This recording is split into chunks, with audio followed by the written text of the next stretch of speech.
the weekly rushes, your rushed rush through all the weekly movie and streaming news. Wow, God, you take those off, it's a completely different world. Maybe I should keep them on. Oh, I feel like something out of the Matrix. How are we? Oh, so bright. Welcome, and yes, it's time for movie and streaming news, of which there is loads because the Cannes film market is open. This isn't the part of the festival where they all start to sort of compete for the Palme d'Or and who wins the Directors' Week and who's made the best film and all that kind of stuff. This is when every conceivable film project is sold, brokered, deals are done, checks are written, necks are broken, people are hurled into the sea, people race up and down Le Croisette with a pen trying to get people to sign contracts, even though there are only virtual contracts now. It's all about deal making and deal breaking, which means that a lot of big headlines emerge from Cannes, and probably I'd say not necessarily all of them go on to become the thing that they aim to be, because of course there are many hurdles to jump en route. Before we go there, let's talk about some of the stories that sort of pivot around the edges of movie land. The stories that are a little bit more sort of sensationalist, a bit more gossipy, a bit more headliney, less about filmmaking and casting, and more just about the stuff around film. Let's start with Amber Heard and Johnny Depp. Well, Amber Heard, obviously soon to be seen in Aquaman 2. The Johnny Depp-Amber Heard trial will start again on Monday with gusto. We'll be covering it every night, every weeknight, going live to discuss the highs and lows and the lies and exaggerations on both sides and try and get to the bottom of who hurt who more. Well, the anti-Amber Heard campaign has reached a new threshold. The petition that's been created by Jean Larson, who wrote, when opening the petition or starting the petition, Amber Heard has been exposed as a domestic abuser by Johnny Depp. The petition is to get Amber Heard removed or uncast from Aquaman 2. Get her fired. Well, the petition has reached a staggering 4 million signatures. That is a lot. That is a lot. Now, I don't think there's any sort of... I don't think Warner Brothers are going to be looking at this and thinking, oh, yeah, well, let's get rid of her. But I think they will be keeping an eye on it because, let's face it, if she's in your franchise, you don't want any... No, I hate to use this analogy, but you don't want any bruises, do you, on your franchise? You don't want it to be hurt. You don't want it to be kind of... there to be an aspect that perhaps, dents when you're talking about the amount of money it costs to make Aquaman. It could, just her presence could knock, 100... 200 million off the box office, perhaps, perchance, maybe, which is why there are rumours that her role has been cut down to just 10 to 15 minutes in the film. Next up, here's a name we haven't heard much about in a while, and should we be hearing anything? A real name from the hashtag #MeToo movement, or not the movement, but one of the kind of main culprits of the hashtag #MeToo drama. Kevin Spacey is set to make a comeback in a new historical drama. At the Cannes Film Festival, they are touting around a project called 1242 Gateway to the West, which is going to be Kevin Spacey's first major role since the allegations were brought against him in 2017. As we stand, there are many allegations, but none of them have actually yet stuck. So you could argue, strictly speaking, if you go, innocent until proven guilty, the guy presumably has a right, does he not, to pursue work? Does he? I don't know. What do you think, guys? Is that fair enough? Is this fair enough? Presumably there are enough people who think it is right that he takes on new roles, otherwise these films wouldn't get made.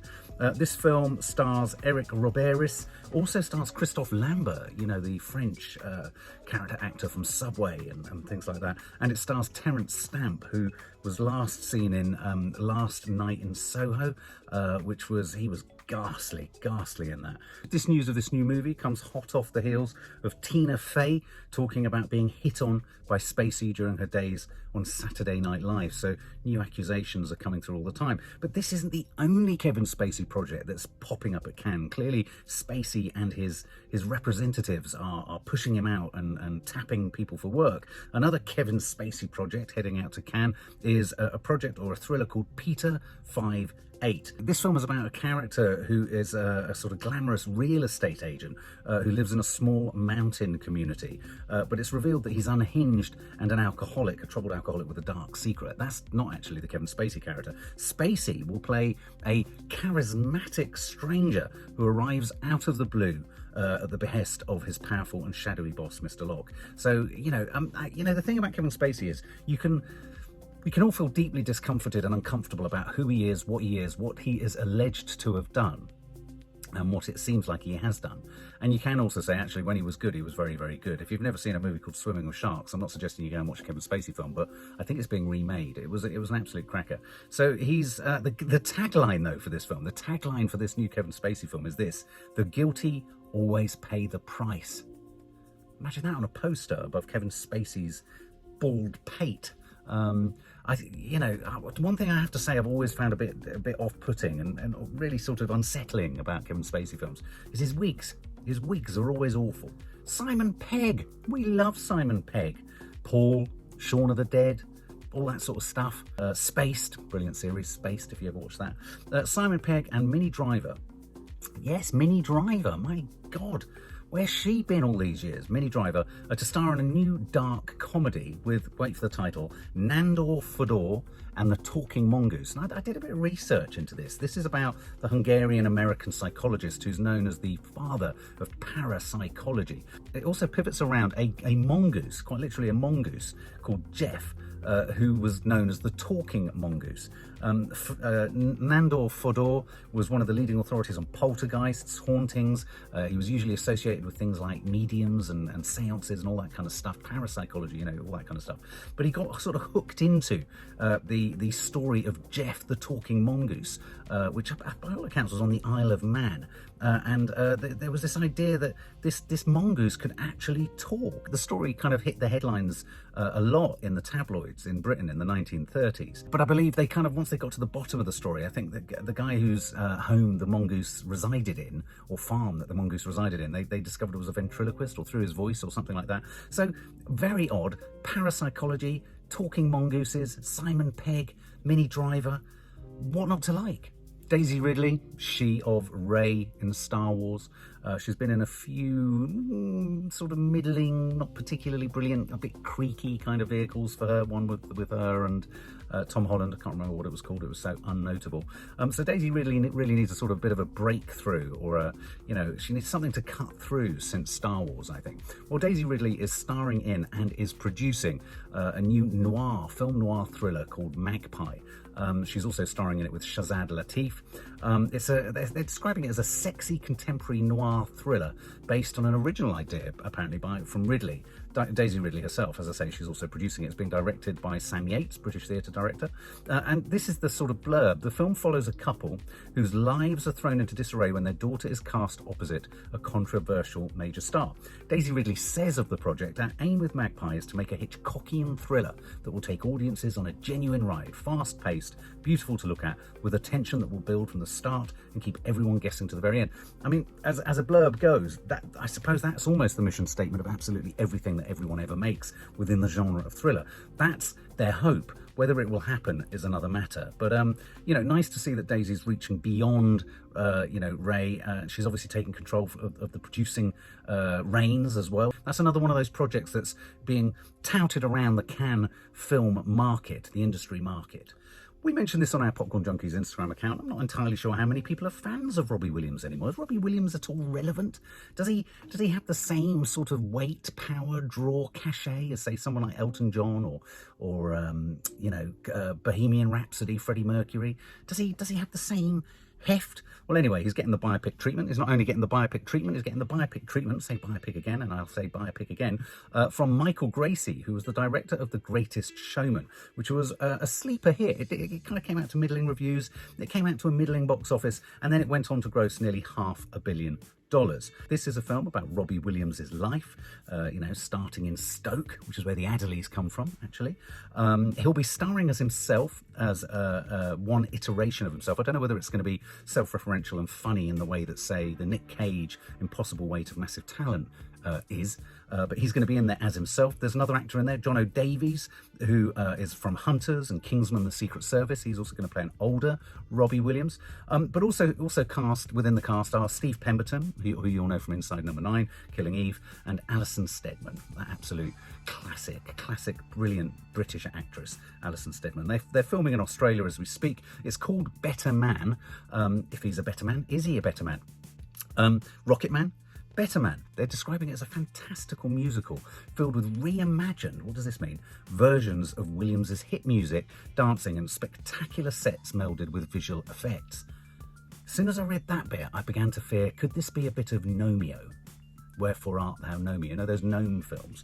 Not entirely sure how that's going to work. Not entirely sure what the tone of this is going to be. I suppose the thing that makes me think it could end up being an unusual, curious hit is Michael Gracie, the director. But what do you think, guys? Is there a market for Robbie Williams? One of my favourite actresses at the moment, she was absolutely sensational in The Lost Daughter, and I thought she should have won an Oscar, was Jessie Buckley.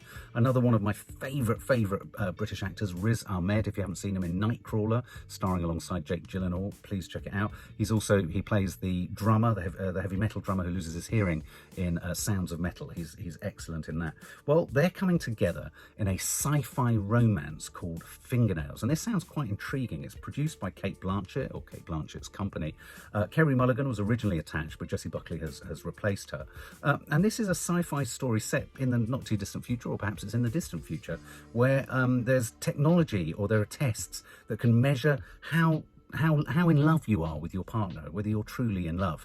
And to help couples succeed, love institutes have been created, and in one of these love institutes works Riz Ahmed. And Jessie Buckley's character doesn't believe that her love with her partner is as pure and as strong as perhaps all the tests are saying. And so she goes and works for one of these love institutes. I said on our Popcorn Junkies Instagram account, I'm fascinated by like the movie Ex Machina.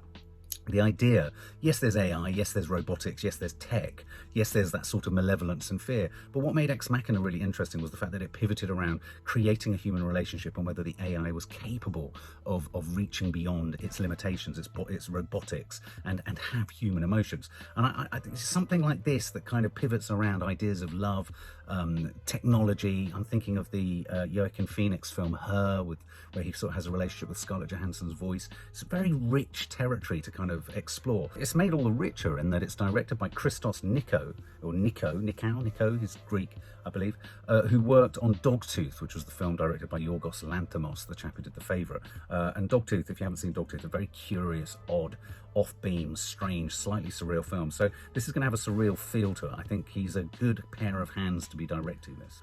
The Crow is definitely happening, a reboot of The Crow starring Bill Skarsgård, he of Pennywise, you'll know him from It. It also stars FKA Twigs, she from Honey Boy, obviously the singer, that's what she was known for first, but she was also in Shia LaBeouf's autobiographical film, Honey Boy, which I have to say, what a shame that Shia LaBeouf kind of blotted his ink pad in the way that he did. A sensational film, beautifully directed, and FKA Twigs is in there. This is a modern reimagining of The Crow, which of course famously starred Brandon Lee, who was tragically killed accidentally on set by a live round, not entirely dissimilar to the Helena Hutchins story with Alec Baldwin. There's been countless iterations of this and sequels to the original film and what have you. I have to confess, I've not seen any of them. It's never kind of drawn me in. But something about Bill Skarsgård and FKA Twigs could drag me through the door. The Omen. Who remembers The Omen? The Omen was one of the most petrifying films I remember watching as a young boy at my nan's.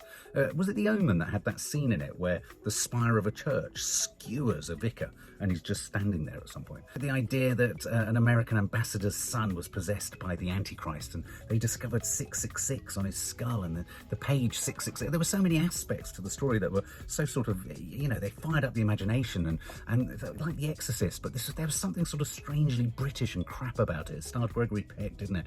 And Lee Remick. Anyway, 20th Century Studios are in development on The First Omen. There were many sequels to The Omen. I didn't watch them, although I might have seen The Omen 2. It was a huge hit, the original film. It took about $60 million at the box office, which back in 1976 was no mean feat.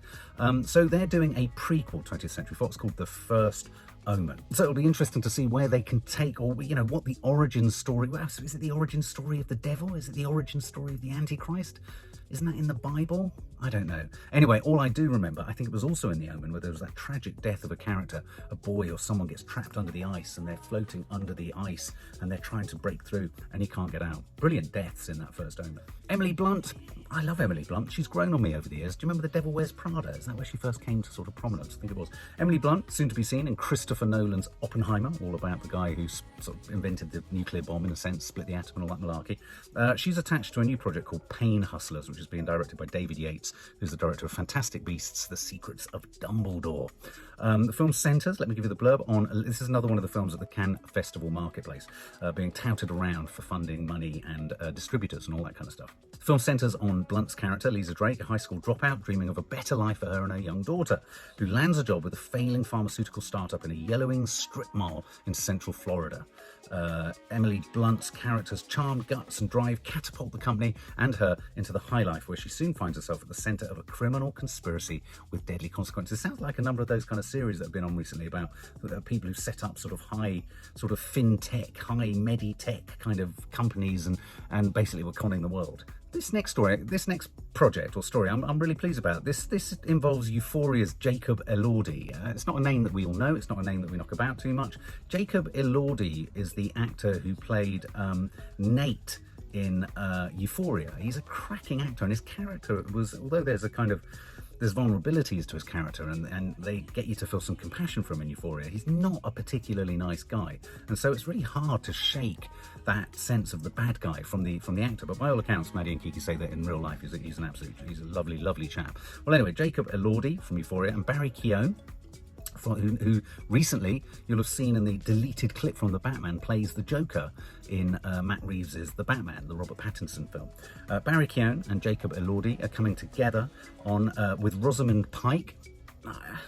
Rosamund Pike doesn't necessarily always do it for me. I'm not entirely sure. She's very good, but she doesn't get me excited. But anyway, the three of them are coming together in Emerald Fennell's new film, Saltburn. And the reason that's significant is Emerald Fennell is the director who won the Oscar for Best Original Screenplay for Promising Young Woman, starring Carey Mulligan, which we really, really liked. We thought it was a very clever feminist film about revenge on behalf of a friend who's been raped, without actually showing too much, but whilst also being incredibly impactful and hard-hitting.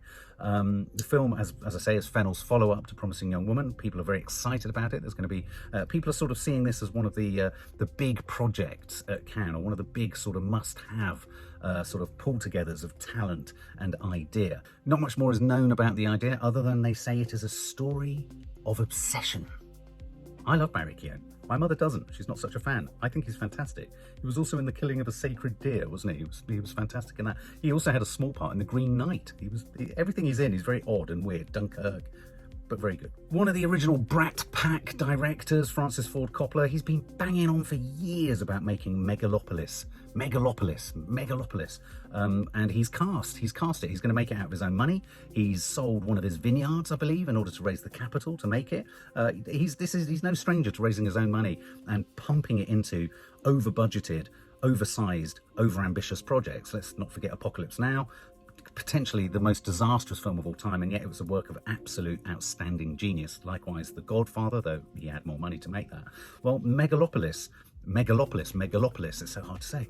This has been one of his projects, or something a passion project he's wanted to get off the ground for at least 20 years now. Well, he's got his cast. He's got Adam Driver, he's got Forrest Whitaker, he's got Natalie Emmanuel, he's got John Voight, controversially. John Voight, very outspoken Trump supporter, also obviously the father of Angelina Jolie, much to her chagrin. And also Lawrence Fishburne, who in fact Coppola discovered whilst making Apocalypse Now, and I think he was incredibly young. I think he might have been only 14 or 15 when he appeared in Apocalypse Now. As I say, Coppola, ever the independent filmmaker. He's the sort of Hollywood director that was not part of Hollywood. He's independently financing this film. It pivots around the fate of Rome. It's parked in, I think, a modern-day New York. It sounds epic. It sounds a little bit like that movie Synecdoche, was that what it was called? Is that how you pronounce it? Starring Philip Seymour Hoffman quite a few years ago. He says, "My films, the more weird they are, the longer they seem to last. I don't even know why." God only knows what this is going to be. It's going to cost about $100 million of his own hard-earned cash. But I wanted to ask, what's your favourite Francis Ford Coppola film? Was it The Godfather? Could it be The Outsiders? I remember being played The Outsiders when I was studying English O-level. I was so excited. That and Rumblefish. Rumblefish, black and white, except for the one fish. That was so radical, way before Schindler's List and The Girl in the Red Dress. Just a coloured fish. Rumblefish. Peggy Sue Got Married. Bram Stoker's Dracula, The Godfather, Godfather Part 2, obviously Apocalypse Now. Which is your favourite? I think Apocalypse Now is mine. We also mentioned the next story on the Popcorn Junkies Instagram account. Do go and check it out. Spinal Tap 2 is coming. If anyone hasn't seen This Is Spinal Tap, you have to go and see it. It's the film about a sort of, erstwhile ragtag threesome of a heavy metal band or a British rock band. Stupid, idiotic, naive. They bump into things, they get stoned and can't find their way to the stage, they're dopey. It's so funny. It's a mockumentary. It was one of the first proper really standout mockumentaries. In fact, it's become such a sort of cult classic that in 2002 the Library of Congress selected it as one of the many films, or the few films actually, that they decided to preserve, to keep in preservation by the National Film Registry as an artifact of cultural significance, which is quite something when you think it's it goes to 11. Very silly, very dopey, very stupid, and very naive members of a British rock band. Well, Rob Reiner, the director of the original, is bringing the band back together. He's pulling the band back together, and in a weird way, given in this age where the Rolling Stones and U2 and all these bands that are getting older and older, the Grateful Dead, Pink Floyd, they keep on going. Well, why not for this band? Why not for Spinal Tap? Why not keep them going, get them all reunited? And Rob Reiner says this: the plan is to do a sequel that comes out on the 40th anniversary of the original film. God, I was 10 when it came out, and I can tell you hardly a day goes by without someone saying, why don't you do another one? For so many years we said, nah. It wasn't until we came up with the right idea as to how to do this. You don't want to just do it to do it. You want to honour the first one and push it a little further with the story. And when you think of the Andy Samberg pop star Never Stop, Never Stopping film, which was an absolutely brilliant, if you haven't seen it, it's a brilliant, sensational send-up of a pop band, or a lead singer of a boy band, pop band. Is so funny. Rarely do I think that, sequels of these sorts of things matter, but a comeback, bands do comebacks. So the idea of a comeback film for me kind of makes sense. Some brilliant casting news this week. Christopher Walken. Oh, what not to like about this man? He's recently been in Severance, batshit weird. He's brilliant, and if you haven't seen Seven Psychopaths, go and check it out. He's fantastic in Seven Psychopaths. Tragic. Did you know he's a great dancer? He was in that Fatboy Slim video, wasn't he, dancing? Christopher Walken has been cast in Dune Part 2 to play the Emperor. The casting just gets richer and richer and richer for the Dune franchise. He'll be joining the likes of Florence Pugh, who's soon to be seen in Don't Worry, Darling, and Austin Butler, who's soon to be seen in Elvis. Those are the three new signings for the new Dune. Obviously, they'll be joining the stalwarts Timothée Chalamet, Rebecca Ferguson, Zendaya, and Josh Brolin. I can't wait for that. And I think Dune 2 is scheduled for a October 2023 release. One of my favourite actors, Papa Essiedo. He was in I May Destroy You. He's soon to be seen in Alex Garland's Men. He's starring alongside Stephen Dillane and Saoirse Ronan in a new movie called The Outrun, which is based on Amy Liptrott's best-selling memoir. Saoirse Ronan is starring as a character called Rona, who, as the description on the book says, who, fresh out of rehab, returns to the wild Orkney Islands after more than a decade away. As she reconnects with the dramatic landscape where she grew up, memories of her childhood merge with the more recent challenging events that have set her on the path to recovery. This is going to be good. Nanny Di's read that. She likes it. She's read the sequel. Anything about going to a desolate island and you're in recovery and you're dealing with your alcoholic past is going to be rich, rich, rich. Lovely to see Saoirse Ronan as something like this. And as I say, Papa Essiedo, he's just going to keep getting bigger and bigger and bigger and better and better and better. In fact, someone recently was talking about him possibly in connection with the James Bond role. Funny little story I found in Empire magazine. Brian Tyree Henry, he of the Eternals, he came to us really in the series at Atlanta. I was talking about him last week. He was in a scene with Liam Neeson, sort of doing a skit on Liam Neeson's racist comments way back when. Brian Tyree Henry is soon to be seen in David Leitch's Bullet Train film. We reacted to the trailer on the channel. It looks really funny, actually. I didn't think it was going to be my cup of tea. Stars Brad Pitt, a whole host of other stars in there too. Aaron Taylor-Johnson, I think, is in there too. Michael Shannon, I think, is in there. But anyway, Brian Tyree Henry's character in Bullet Train, I didn't realise, is a total Thomas the Tank Engine junkie, to the point that Henry says that in an interview that my character knows how to tell his marks based on certain characteristics of Thomas the Tank Engine. He can tell if there's somebody that's reliable, something that needs to be killed right away, or somebody that's actually up to little schemes. Apparently, whilst they were shooting the film, Brian Tyree Henry would stop things, and he would ask the director to draw a distinction between diesel and autonomous engines, and he would sing the song, and he would whistle the tunes, and he would watch episodes on set. So when you're watching Bullet Train, Thomas the Tank Engine plays a crucial part in an otherwise in-your-face, assassin-led action movie. And that brings us to films of the week, and probably the most significant release of the week this week is Everything Everywhere All at Once. It's doing incredibly well in America on the indie cinema circuit. This stars Michelle Yeoh, who you'll probably know from Crouching Tiger, Hidden Dragon. It comes from the directors, are they brothers? I think they're the Dans or something, the Daniels. They directed Swiss Army Man, which we've talked a lot about on the Weekly Rushes. It starred Daniel Radcliffe and Paul Dano. Paul Dano discovers a corpse on a sort of desert island. The corpse is Daniel Radcliffe. He becomes a sort of an imaginary sort of friend of Paul Dano, and he plays basically a farting corpse. It's very odd, very surreal, very strange, but it's actually very good. It's very good. This film is very different. It stars Michelle Yeoh, and basically Michelle Yeoh's character, through some kind of administrative issue, it flies off into this metaverse where looking at the trailer, she's ricocheting left, right, through time, up time, into different relationships. As far as I'm concerned, it looks like a clusterfuck of total surrealism and disjointedness, which traditionally I would like, but I have a slight concern that this might just be too strange for strange's sake. Some have described it as a swirl of genre anarchy. So there's that, which I think is going to be adventurous, experimental, and quite challenging. And it's not short either. So if you fancy being taxed and bombarded, there's that movie. Oh, and Jamie Lee Curtis is in there with quite a remarkable prostheticised head. Another film this week is Vortex, very much of the art house variety. This is by a director called Gaspar Noé.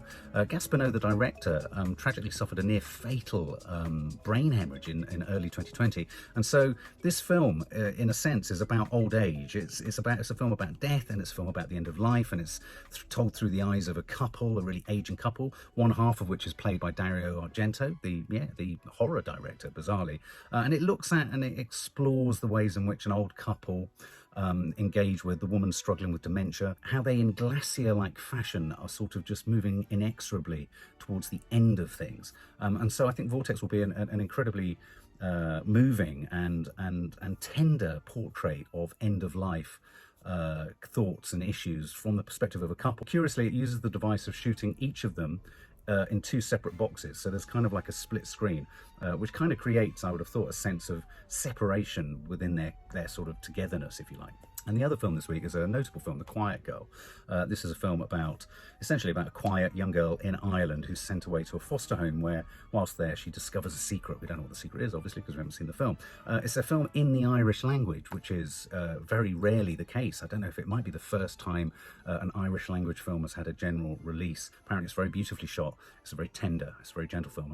I know we've got a lot of Irish fans here. I think that could be well worthy of our attention if we fancy something a little bit sort of more gentle, soft, and maybe a little bit sinister, but intriguing. And there you have this week's Weekly Rushes, a rushed rush through all your movie and streaming news. Tell us your thoughts. Which stories appeal to you most? What are your thoughts on some of the casting choices? And I hope you have a fantabulous film-watching weekend.